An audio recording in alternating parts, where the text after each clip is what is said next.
estudiantes. Esos somos unos estudiantes que el pueblo de México sepa que somos sus hijos, somos la juventud. Tú te ibas a esperar la respuesta de tu presidente, que al ver que estabas ahí, que eras joven, que eras estudiante, que eras idealista, te iba a dar una respuesta, te iba a dar una respuesta adecuada, porque tú no estabas pidiendo nada fuera de la razón, porque tú estabas luchando por algo en lo que creías y que te habían enseñado desde chico que era valioso. Tu bandera, tu patria, tu himno, tu todo.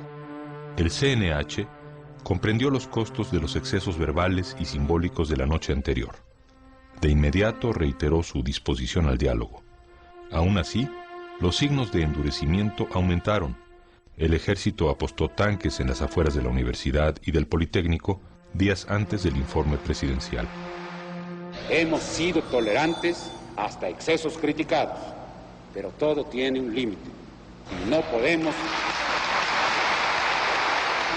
podemos permitir ya que se siga quebrantando irremisiblemente el orden jurídico como a los ojos de todo mundo ha venido sucediendo. Aunque debilitado, el 13 de septiembre el movimiento daría una nueva batalla cívica que permanecería hondamente en el recuerdo de muchos, la llamada Manifestación del Silencio. Cerca de 200.000 jóvenes marcharon con pañuelos en la boca. Luis González de Alba la describiría así: de aquellas decenas y después de cientos de miles, solo se oían los pasos. El silencio era más impresionante que la multitud. Parecía que íbamos pisoteando toda la verborrea de los políticos, todos los discursos, toda la demagogia.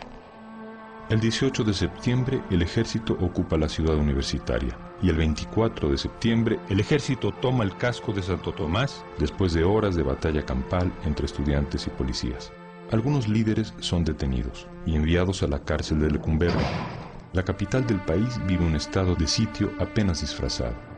El día 30 el ejército sale de la ciudad universitaria.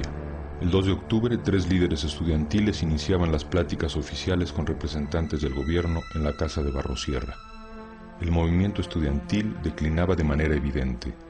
Mermados y golpeados, los dirigentes que quedaban libres convocaron a un mitin en la Plaza de las Tres Culturas, en Tlatelolco.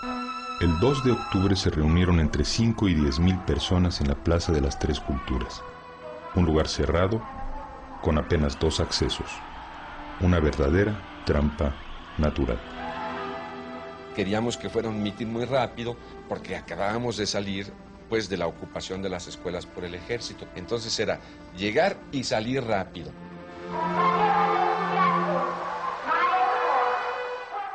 Había una orden del CNH a todos sus miembros de no estar allí. Nadie más que el que iba a hablar. Y estábamos todos.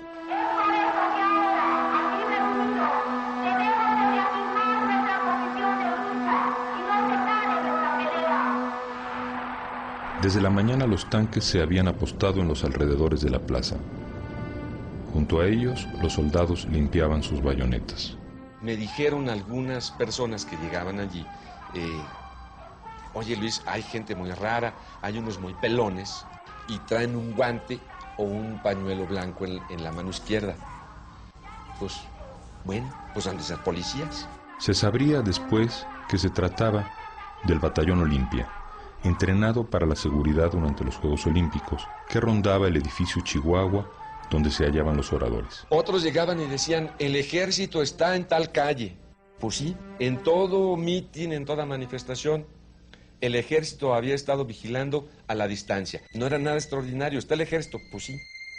El ejército era comandado por el general José Hernández Toledo, el mismo que había encabezado la toma de la Universidad de Morelia en 1966, la irrupción en la Preparatoria 1 y la ocupación de la ciudad universitaria. Lo que yo no sabía era que eso era un cerco. Atrás del Chihuahua también había ejército que iba a avanzar bajo el edificio. Cuando un helicóptero empezó a volar por encima de la plaza, un helicóptero verde del ejército, volaba en círculos concéntricos. De pronto, los hombres del guante blanco subieron al tercer piso del edificio Chihuahua Entonces me preocupé y le dije a los chicos, miren, están tirando bengalas, y si tiran bengalas significa que tienen la intención de disparar. Y como sabían que había estado en Vietnam, me dijeron, hey, tú ves las cosas como en Vietnam. Apenas me decían esto, empezaron los disparos. Aparecen un montón de manos haciendo esto. Manos con guante blanco, con trapo blanco. Aparecen haciendo así, paz. Y se empiezan a oír paz, paz, y la gente corre. Los hombres del guante blanco obligaron a los líderes a tirarse al suelo. Y desde el barandal del tercer piso empezaron a disparar hacia abajo al azar. Y entonces el helicóptero y está, y el chamaco queda en el pasto. Yo tengo la idea como si lo hubieran clavado así.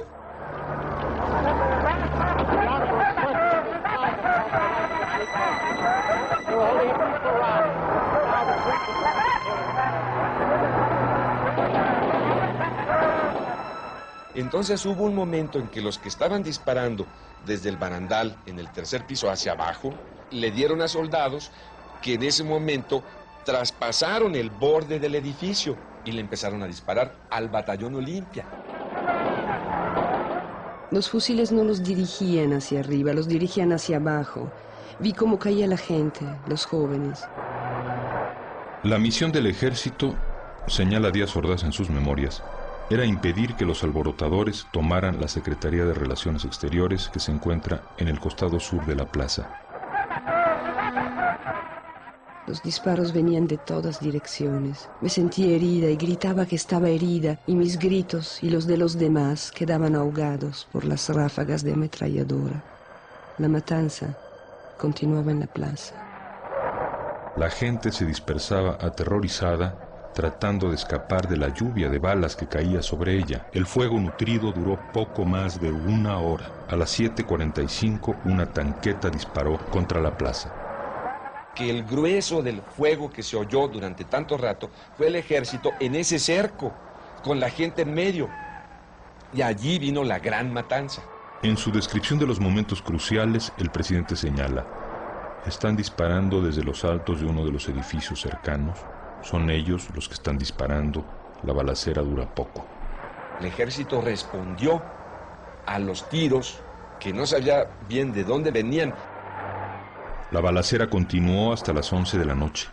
La lluvia comenzó a caer mezclándose con la sangre. Todavía al día siguiente se siguieron escuchando tiros aislados. Los detenidos esa noche fueron más de 2,000.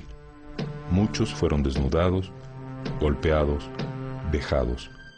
Hay redada de agitadores, prosigue la versión presidencial. Los detenidos son llevados al campo militar número 1 para ser examinados. Se practica una requisa de metralletas. Hubo clara consigna de no dejar huella de la matanza. Se apagaron las luces de la plaza y sus alrededores y se cortaron las líneas telefónicas.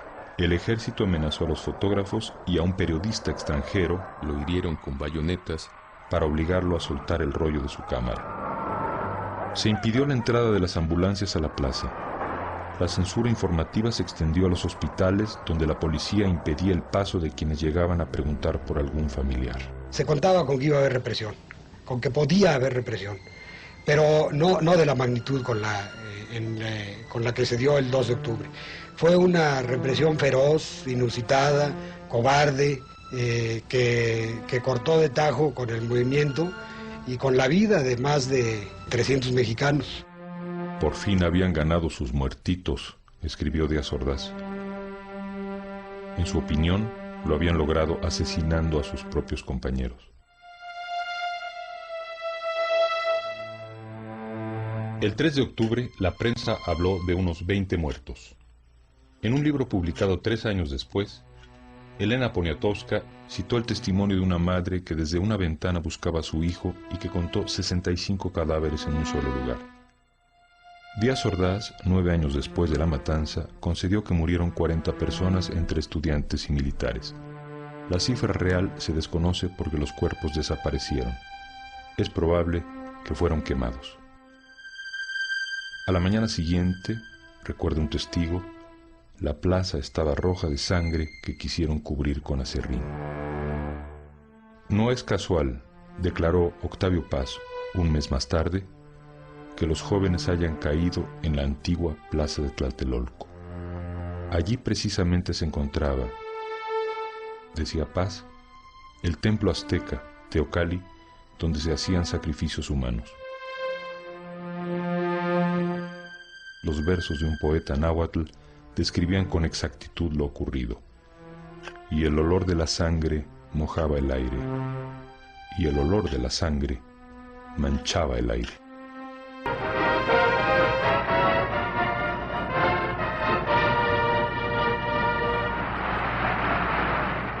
El 12 de octubre, 10 días después de la matanza, daban comienzo los Juegos Olímpicos bajo el emblema de la Paloma Blanca de la Paz. Minutos antes de que Díaz Ordaz los inaugurara, un grupo de asistentes al estadio de la ciudad universitaria hizo volar sobre el palco presidencial un gran papalote que representaba una paloma negra. Cuando Octavio Paz recibió la noticia de la matanza de Tlatelolco, renunció como embajador de México en la India. Lázaro Cárdenas no podía creer que los soldados de la revolución hubiesen usado sus armas contra los estudiantes. Un año después, al rendir su quinto informe de gobierno, Díaz Ordaz se refirió con detenimiento a los sucesos del 2 de octubre.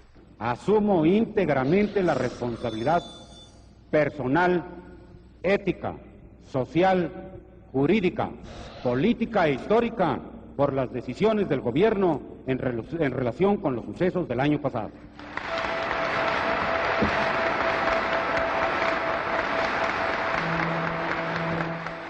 Al término del informe, un experimentado político le comentó a otro: el tapado es Echeverría.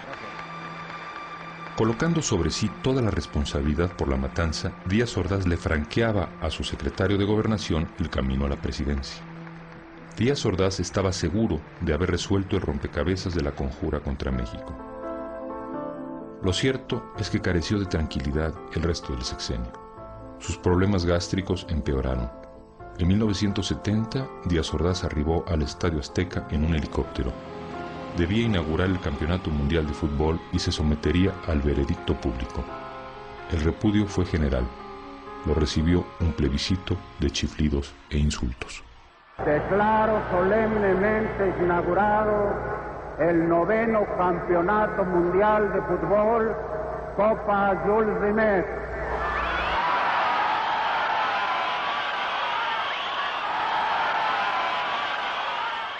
En 1977, Gustavo Díaz Ordaz fue nombrado embajador de México en España y se vio obligado a salir del aislamiento en que vivía. Cuando los periodistas le hicieron las preguntas obligadas sobre el 68, contestó acompañando las palabras con golpes en la mesa. Que va a España un mexicano limpio que no tiene las manos manchadas de sangre. Pero de lo que estoy más orgulloso de esos 6 años es del año de 1968, porque me permitió servir y salvar al país. Les guste o no les guste, con algo más que horas de trabajo burocrático, poniéndolo todo: vida, integridad física, horas, peligros, la vida de mi familia, mi honor, el paso de mi nombre a la historia. Todo se puso en la balanza. Afortunadamente salimos adelante. Y si no ha sido por eso, usted no tendría la oportunidad, muchachito, de estar aquí preguntando. No estoy de acuerdo con usted en que hay un país antes de Tlatelolco y otro país después de Tlatelolco. Para mí México es México antes y después de Tlatelolco. Ese es un incidente penoso en la vida de un pueblo.